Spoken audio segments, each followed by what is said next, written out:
Hello and welcome to the latest Santander Breakthrough Events webinar in partnership with Smarta. My name is Matt Thomas. I'm the co-founder of Smarta, and I'm here today with the brilliant Sarah Watkinson-Yull, the founder of Yull Shoes. The subject for today's webinar is how to manage international expansion, and I know that Sarah has got some really impressive stories and hopefully some tricks of the trade that she'll be able to share with us over the next 45 minutes or so. As always, if you've joined our webinars before, please do ask questions. We have a little questions box down the bottom of your screens. We'd love to cover all of your questions, and please do tell us what you do so that we can make the answers as specific as possible to you. Otherwise, we're going to get started. So, international expansion, brilliant subject for fast growth audiences that we've based these breakthrough events around.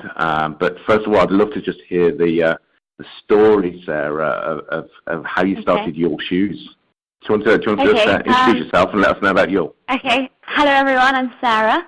And I started a shoe company in my first year at university. So I was back in 2011. And really, I always wanted to start my own brand, and I did quite a lot of studying around shoes. So I went to Fashion Retail Academy, and I'd worked at the Pentland Group previously, so that was all around shoes. And then I ended up doing everything about shoes, so it came to the point where I didn't know anything about anything else. It was just shoes. And then I decided to start the business in my first year at university, partly because I thought I had quite a lot of spare time, so it worked out quite well. And I didn't really know what to expect. It might have only lasted 2 months, but here I am 5 years later, and the business is still going. Brilliant stuff. And just because we're focusing on the international expansion, and I'd love to hear about how, as the business evolved, how your sales really began, I understand, to be focused outside of the UK. Is that right? Was that always the case, or was it something you kind of we were quite lucky early on. I mean, I think I've been going for about 5 months, and I had 2 orders from Belgium to shops that they just found out about me. I think they like British brands there, and I had Union flags on the bottoms of my shoes. So, yeah, I don't know how it came about, really. One shop, I did a small exhibition in London, and they happened to be there. And then I think the rest of them, they found out about me through social media, having seen them in this one shop in Belgium. And literally within a year, I had 7 stockists in Belgium. And it was crazy because I was still like a 20-year-old student. I was selling shoes to Belgium. So, yeah, it was quite mad, really. And so you hadn't expected that when you started the business and you had the idea for going into the shoe retailer market, you hadn't necessarily expected that a significant percentage of your sales would come from overseas. No, not at all. I mean, I thought I'd end up selling a few pairs of shoes online, and that I would sell to maybe some shops in the home counties. And I think I estimated for my first year that I wanted to have 3 shops that were selling the shoes. And I think by the end of the first year, I had about 17. So, yeah, it was quite mad how it happened, really. Like, I wouldn't say I was an expert in sales or was an expert in, selling stuff overseas. But, yeah, it just came about, really. And I think quite a lot of it was to play with having it on social media. That obviously helped a lot. And, yeah, it was crazy, really. And so what percentage of your sales come from overseas now? So we sell wholesale overseas, and we have online sales overseas.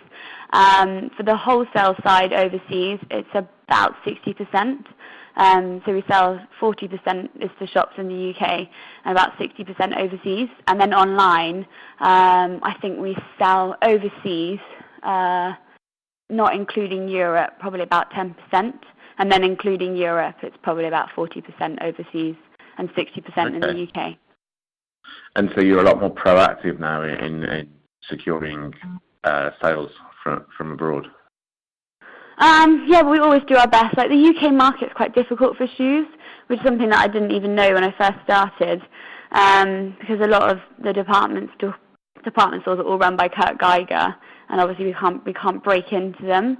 And there's only a limited small of independent shops in the UK because the high street is so dominant that it's quite difficult to have an independent shop in England. Whereas overseas, for instance in Belgium, the business rates are very low and it's a lot easier to have a shop. Sure. So I think there's much more of a greater market for us there in terms of that. And so talk to me about sourcing your products. So I understand that you now manufacture at least partly in the UK, but did you understand you originally looked to China? Yes, so when I first started, I wanted to manufacture in England because the brand's very British, and everyone told me, no, it's not possible, no one makes high heels in England at all, no, it can't be done. So I thought, oh, this is a nightmare, I'm going to have to go overseas and get it done in China. So I found a supplier, it was based online, and and then I kept searching to get them made in England, and then I found a factory that actually could. And to begin with, it was really difficult with the price and all the components because I wanted it to be 100% made in England. So now, about 5 years on, we get most of our components that are coming in from Spain now, just because of the quality. And we had some funding from the Prince's Trust to pay for machinery because it was not cheap. Like if you get stuff made overseas, you don't have to pay for all the setup fees, whereas in England, we have to pay for the whole lot. And yeah, I mean, it was quite a struggle getting shoes to be made in England. But yeah, it took us about 2.5 years really to do the whole thing. But I think we're definitely quite proud of it now. And we'd like to add some new lines because we're still in England we can only make on 3 different styles. Whereas in China we can make on so many more, which is it's annoying. But yeah, it's pretty good now. So tell me, just going right to the back of that, because I know that people listening in will find your experience hugely beneficial to learn from. So if you could explain to me how you found that initial Chinese supplier, and how you went about doing business with them, because I'm guessing, and certainly for people listening in, it was probably a completely new experience. Yeah, well, it was completely new. I had no idea about any of it, to be honest. I just searched online. I had samples from 3 different factories. 2 were in China, 1 were in the Philippines. Because I thought, well, I can't just go with 1. Like I decided to go with 3. And the quality of 1 was just appalling. So obviously we didn't go with them. And then the other people they weren't as clued up. And the factory we ended up working with, like the guy who spoke fluent English, he was so efficient, much more efficient than the UK, to be honest. Yeah, I'm just searching the internet really. I spend my whole life just looking at things on the internet. So yeah, that's how we found the manufacturer, and it was just on an off chance. I mean, we were really lucky because our minimums were so low from China, which lots of people in the shoe industry in the UK were like, how did you get that from China? And I was like, I must have just been very polite and charismatic, which is why they let me. So yeah, my minimums were about 40 to 50 pairs per style. Okay. And that was in like 3 different colorways, which is, it's pretty much unheard of. So I was so lucky, to be honest. And are they higher minimums now? So do you have the manufacturers that you work with over there still, do they have higher minimums than that? It depends on the style of the shoe. If it's like an existing style, then we can still get the small minimums. But if it's like a new style, then we have to buy about 75 now, which is still insanely low because most Chinese will quote about 500 per style in like 1 color. So if you want it in 3 different colors, it's like 1,500 pairs of shoes, which is, it's not really a business, is it, if you're first starting out. So yeah, I was just really fortunate, I think. And what kind of safeguards would you advise people put in place if they are making, I guess, their first venture into buying overseas, especially in China? Well, I definitely had to go and visit before the shipment. Like I wanted to check it because it was such a big risk. I'd never been to China in my life. I didn't know what to expect. I was sending them £9,000 or something, and that was like money that I'd saved up for an entire year. So obviously it was like a hell of a lot of money. So it was worth the flight to China to go and oversee it all and meet with them. And yeah, I think it's very important that you have to go meet with the factory and put a name to a face. A face to a name. Yeah, so before the shipment came, like, I wanted to go and check it all. So you have to sort of factor in that as well. So that's why manufacturing in England is a lot easier, because I go to the factory once a week and I'm there driving them crazy. Yeah, absolutely. Yeah. And so I guess I'm just trying to think of all the things that could possibly go wrong if you were setting out and trading now. Yeah. Or well, I mean, I could have given them £9,000 and got absolutely nothing, and I wouldn't have done it at all. I wouldn't have started my own business if that had happened. And like, I'm sure it has happened to people in the past. And yeah, it's a risk that it's always there. There was one person who did sampling for me in China, and I sent them $300 and never got anything from it. Like, it does happen, and yeah, it's really difficult. And how have you found kind of selling into those different markets now? Is it something that you lead, or do you bring in someone who's an expert at driving international sales? How does it work? Well, I've been quite lucky, whereas I've had shops that have contacted us to sell, and we only sell with payment in advance, which has obviously put a few people off. We get contacted a lot to do concessions in department stores, and they make you pay for all the stock they make you pay for the stock up front, and then they obviously they make you invoice them for what they sell over a month period, and then you get paid 30 days later. So you're pretty much acting as a bank. So I've avoided that at all costs, simply because if it was to go wrong, we wouldn't be able to afford it. Like, the business might go bankrupt. So yeah, we're very specific. If people want the shoes, that they have to pay in advance for them. They have to pay by pro forma. Yeah, but there's one. Sorry, go on. Yeah, sorry. There's one thing that is annoying, is that when I do sell overseas, they always want a landed cost, and this is something that was really, really confusing to begin with, because you have to work out what the duty rate is, how much it's going to cost to ship them there, and they want a price per style in their currency sometimes, a landed cost. So we've had a few incidents before where we've probably made a 10% margin less because we've estimated it wrong. But it's definitely all a learning curve. I think it's better to sell and make 10% profit than to not sell and lose out on the 10%.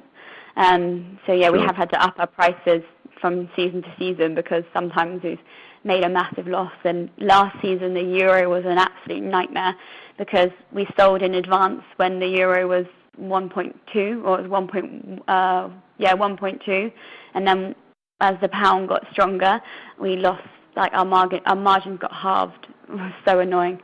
But yeah, I mean, it's something you have to do. So this season we had to put up all our prices, and obviously we didn't get as many sales because now our shoes are so much more expensive in euros. But yeah, it's just how it is. And is there anything you can do around kind of purchasing the currency to try and preempt that situation? Yeah, I'm sure there is. Now we've got a Euro bank account, so obviously we can hold the money in euros and exchange it at a later date. But when you're starting out and you've got cash flow issues, you need the money and you need it in pounds then, so you have to go with it. It's just how it is. Yeah, sure.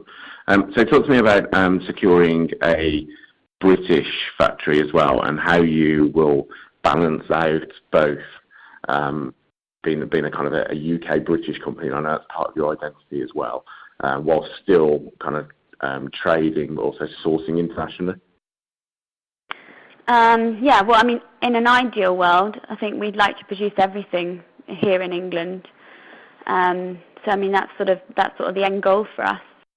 And the more we can sell our British-made goods, the cheaper they can become.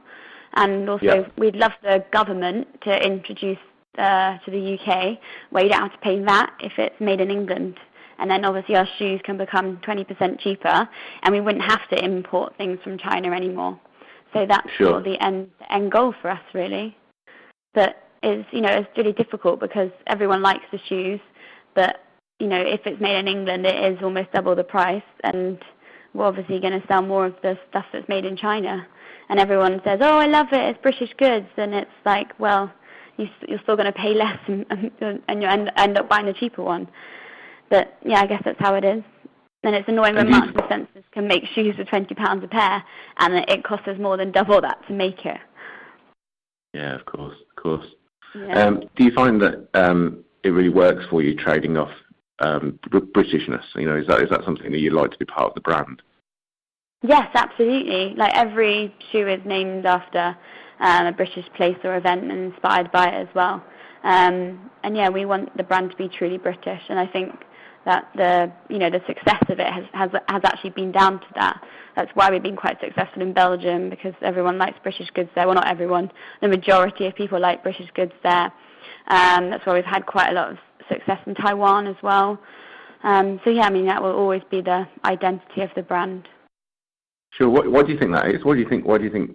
I guess they overseas people buy into this, idea of Britishness and the products. What do you think it stands for? Well, I think lots of people, they always think it's British goods, so they always stand for quality. So I guess they are well known for that. I don't really know. I mean, lots of people who have independent boutiques all want clothes now that's made in Sweden and from Norway, and the British population seems to be buying into that quite a lot at the moment. Just like overseas, people are buying into the stuff that's made in England, I guess. So I guess it swings and roundabouts. But yeah, I think it sort of seems to be the trend at the moment. Okay, brilliant. I would love to talk to you in a second about any kind of support that you might have had in terms of exporting and importing. But first of all, I just wanted to remind everybody listening in that you can leave questions in the questions box at the bottom of your screen, and we will, of course, answer them. So if you've got any questions on how Sarah has grown Yull Shoes, about her sourcing from overseas or selling internationally, or any questions that you'd like me to answer, then please do leave us a question. We'll try and cover all of those before we finish. So Sarah, have you had any help from any of the kind of trade organisations or your bank or anybody else, any other entrepreneurs? Where have you looked to for advice in trading and sourcing overseas? So we had a loan from the Prince's Trust, and we also had a mentor, and we had her for 3 years. So that was really beneficial. I mean, it was amazing. And then also through the Prince's Trust, we won a competition. It was a 6-month-long competition to get a grant from the European Development Fund. Okay. So we had that. We won a Lloyd's TSB Enterprise Award. So that helped. And then from the UKTI, we've had 3 TAP grants to go and exhibit overseas at a trade fair. Right. Cool. I think that was fun. So you, UKTI, have you found that useful? Have you used them at all for anything? I've tried to get some help from them, but they said that they wouldn't give us much help until we were turning over £500,000. So I've still got a long way to go until I can get a bit more help from them. Sure.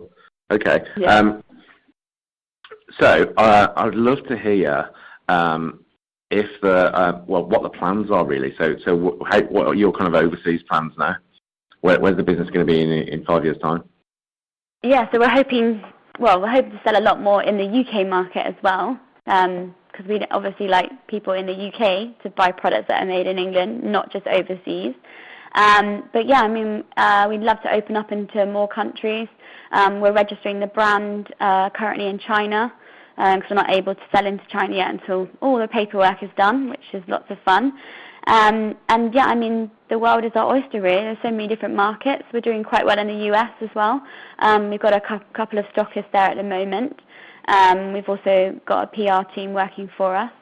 So yeah, we'd definitely like to sell into more countries really. And what advice would you give to people starting out now, or perhaps not starting out actually, so people who've got established businesses in the UK but they're thinking of international sales, particularly from a kind of a retail perspective? What would be your advice for them in perhaps their first venture overseas? I would say don't get bogged down by the paperwork. If you've got an order and someone wants to buy it, and someone wants to buy your goods, I'll just go for it. I mean, if you think about it, if you're worried about margins selling overseas, like if you're 10% of something is better than 10% of nothing. So I'd just go for it. There's always lots of people you can get help from who can explain the paperwork to you. Like, I didn't have a clue to begin with. I had to speak to so many people about the duty rates and the shipping. But then there are lots of shipping companies who aren't like the big boys that are quite happy to help out, and they pretty much do all the paperwork for you. But yeah, they're going to send you a bill, but the bill's going to be smaller than the profit you've made. Yeah, I think that's really interesting actually in terms of how hands-on the whole process is. So, because I know that you can make it as hands-on or as hands-off as you'd like it to be, and use fulfillment houses, etc. So, do you get the products yourself and then redistribute them, or does it go straight to the stockist or the purchaser? Yeah, we're sending out ourselves. Yeah, it's much easier for us at the moment, because then we can check everything. Like, we had one shipment that was delivered to quite a large company, and their in-house team said, "Oh no, there's 4 pairs missing." And I said, "Well, there clearly isn't, because I actually packed this shipment up myself." And they were like, "What? You packed it up yourself?" I was like, "Yes, because the incidents like this happen. Like, it's your warehouse word against my word." And then I got an email about a week later being like, "Oh no, it's definitely all here. Sorry."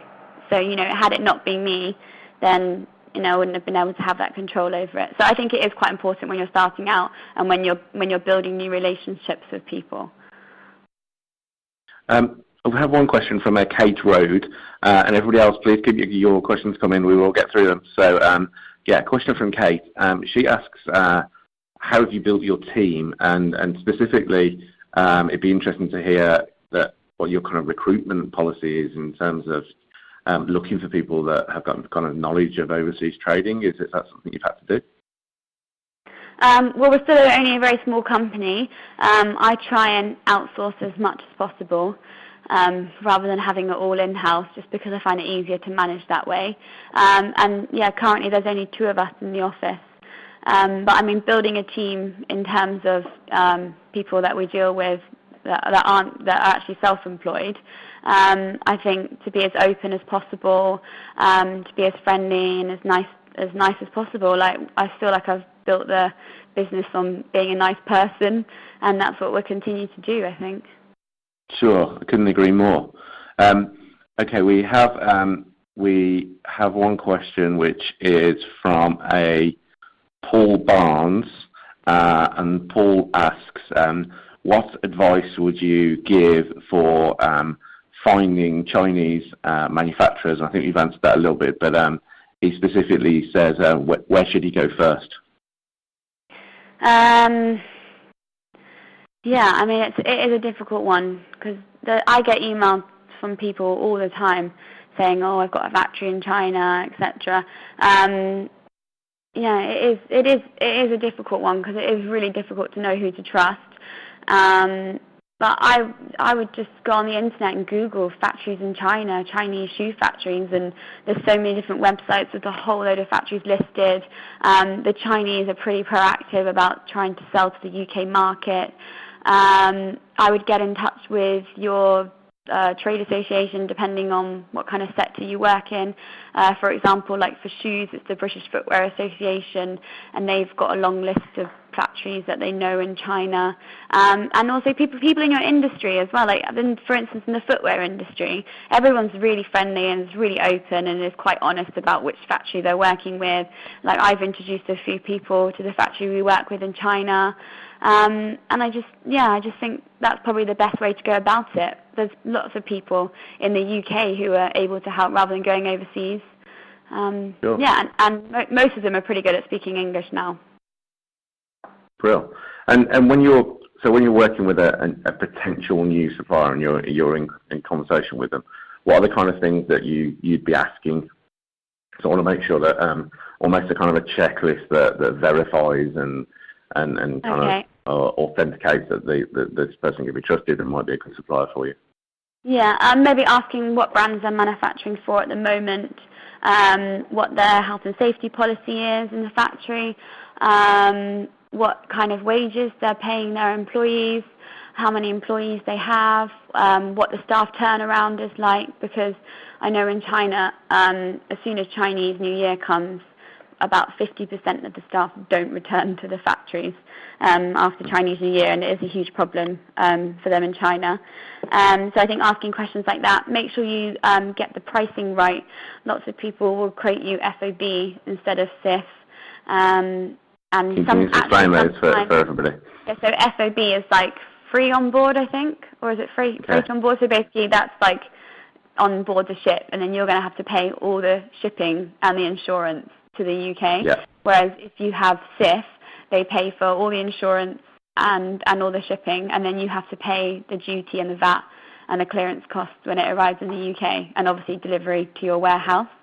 So I think that's very important. And also, like, a lot of people think that, oh, it's shipped from China, it'll be 2 months. But I've actually shipped quite a few pair of shoes recently, or the components to shoes from China, and I've had it collected, and it's left China, and I've had it in about 3 days.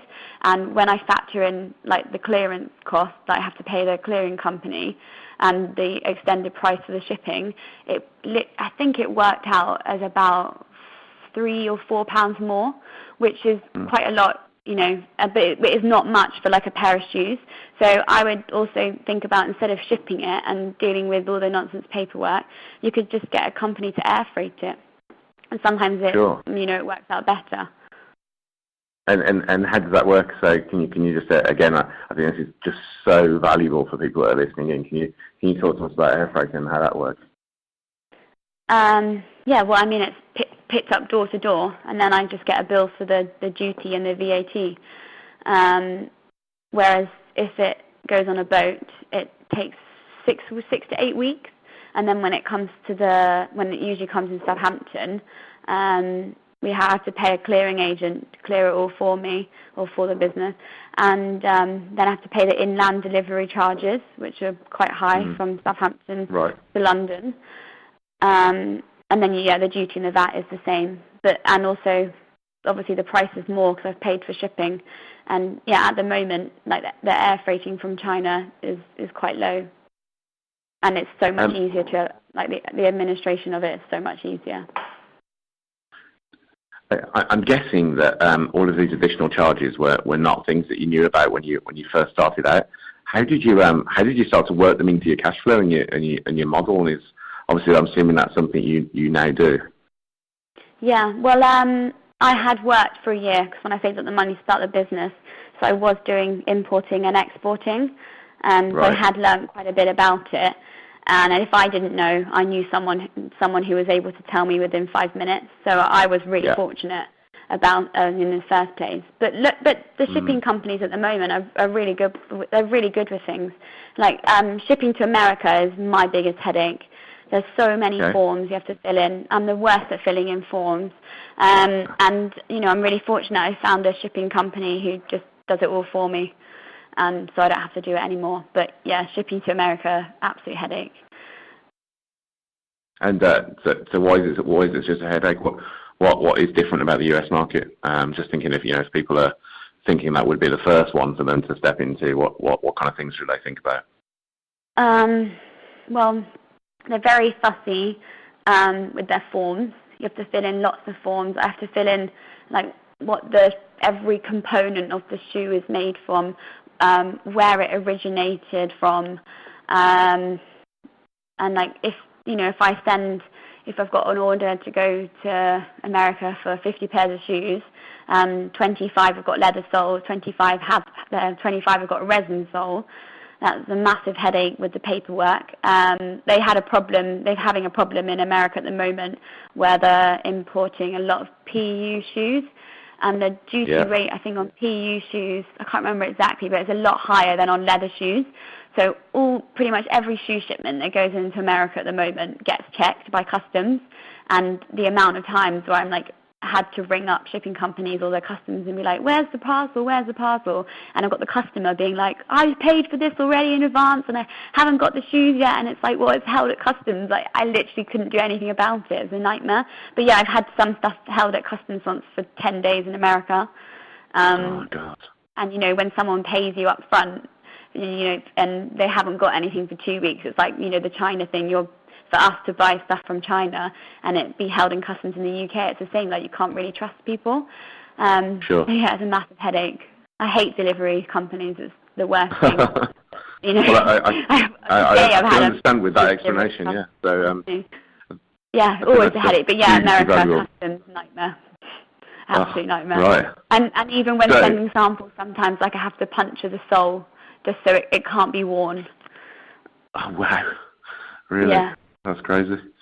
Okay, we have a question from a Vikram Singh, and Vikram says, "Would you say it is impossible to 100% manufacture in the UK given the production costs prevailing here?" I wouldn't say it's impossible. I know that if I just built my business on manufacturing in the UK, I probably would have given up about a year ago, just because it's taken a long time. It is more expensive. Like, it's double the cost of getting shoes made in England than it is in China. It's not 100% impossible. I'm only talking from a really small industry, which obviously we don't have huge economies of scale. But I think in different industries, I don't think it's 100% impossible. My father had a chemical company in the UK, and he manufactured 100% of it all here, and he did pretty well from it, to be honest. So, and lots of people are moving towards wanting to buy things that are manufactured in England. And sure. Yeah, I think more of the public should. Yeah. Because it is paying the true price for your goods. Sure. No, I hear that argument very much so. Everybody, we are going to wrap up in about 10 minutes' time. So if you have any more questions, now is your time to send through to us. So make sure if you've got a question that you want us to ask, then make sure you send it through now.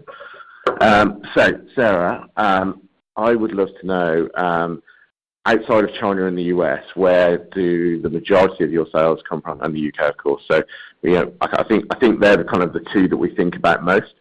Where else do you see as kind of emerging successful markets? Well, we're obviously a growing company, so there's quite a lot for us. Like, we sell a lot online to Belgium, France, and the Netherlands. I guess those are quite close to home. Spain, we get quite a lot of online sales too, which I think is quite strange, obviously, because they make a lot of shoes in Spain. But across Europe, really, we get quite a few sales. And then outside of that, we just have Australia, Taiwan, and the States. Sure. Okay. And are there any markets that you're kind of actively targeting? Is there kind of an area or a region or a country that you think that you've got real growth potential there? Well, the biggie on our list is China at the moment. Okay. Yeah. And you mentioned that you can't yet sell there. Can you just quickly explain why that is and what you've got to do to be able to? Well, we have to register the brand there to begin with, because otherwise, if someone does it before us, then it's a huge nonsense. So we have to. I think it's costing us over £1,000 to do all the registration, and they have to do all the searches into searching for whether someone has. So fingers crossed they haven't, and then we have to register the brand and we have to register the logo. So then no one else. So it's like protecting the rights. Sure. Okay. And why do you see it as such a big market, other than it's a huge country? Huge country. They don't mind spending a little bit more on shoes. And obviously, we're one of the only people making shoes in England, and they say handmade in London on them. Right. But also another reason is because they only buy, this is another reason why I like it, is because the Chinese have quite small feet, so we'd only have to stock sizes 3, 4, and 5, rather than stocking sizes 2 to 9. So there's a hell of a lot more stock to go. So that's a lot easier for us as well. Okay. Another question from Vikram. Thanks, Vikram. We appreciate your questions. He says, Sarah, how do you make contact with potential stockists abroad? So we've talked a lot about manufacturers, but how about stockists? And I know some reach to you, but if you're getting to them or looking for them, what advice would you give? So the way we've got in touch with stockists is we've had agents that obviously have been able to do sales for us. So we had an agent in Belgium and the Netherlands. So they obviously got us quite a few stockists. Trade shows has been the number one thing for us. Then we actually get to meet people. And how else? And then, yeah, we've been really lucky. Like, we've been contacted by quite a few, and I always try and find out where they found out about us from. And it's usually through Instagram or it's through like Facebook or like a social media channel. I can't think where else people would have found us. Yeah, mainly it's just been through online, or we've had an agent, or we've gone to a trade show. That's it. What kind of insurances do you have that kind of, I guess, protect you at any point from the shipping or the distribution of your goods to stockists? Insurance is in if they go missing. Yeah, how does it work? I mean, I'm assuming that you try and mitigate any potential losses that you would have from a manufacturer letting you down, or some goods that you send overseas going missing. We just have like the standard insurance that comes with the shipper. Sure. That's it. Okay. Okay. Yeah. So the shipper takes care of that. Yeah. Absolutely. Yeah. Sure. Okay. Yeah. We've had a few things go missing, but it's usually like one pair at a time. Okay. Right. Yeah. Like we had a pair today that has gone missing. Sure.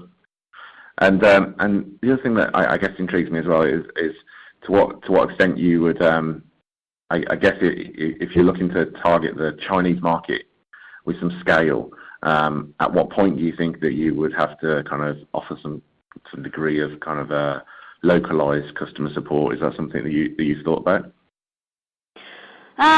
No, we haven't really thought about that, to be honest. We'd like to partner up with a distributor, and then they'd end up doing it all for us. That's sort of the plan. But, sure. Yeah, I mean, it is obviously taking away from in-house, but it's the easiest option to begin with. Yeah. Okay. Yeah. Definitely not big enough at the moment. Yeah. No. Well, it's growing fast, right? Chinese office for you. Yeah, that would be great one day. Absolutely. Just going to Vikram's question, and in general, I would urge anybody on this webinar or listening in afterwards to check out the Santander Breakthrough International area on the Santander Breakthrough website. They have a phenomenal resource on there for anybody looking to trade overseas, and have an incredible database with over 150,000 international contacts on there. And again, the bank with 13,000 branches internationally have some incredible resources for fast growth companies looking to trade overseas, and some, in my personal opinion, and this is not because we're delivering these in partnership with Santander, but a really unrivaled reach into international knowledge of trading. So really would urge you all to look out for that, and in the follow-up email that we'll send out, we can share that with you. So we are going to wrap up. I don't have any more questions, and Sarah, I think it's been hugely useful. I guess it would be good just to finish off with your final bit of advice for anybody looking to trade and make sales overseas. Okay, final bit of advice. I would just get out there, and if there's a certain shop that you want to sell to, I would get on the phone and contact them. There isn't really anything to lose. The worst they can say is no. I'd just go for it. I don't think there is any easy way. There's so many different routes, and I think if you just endeavour to do them all and just keep pressing, you'll definitely see the results. And the one thing is to just never give up. If you've got a dream, I'd just follow it and go for it. Brilliant. Thank you very much.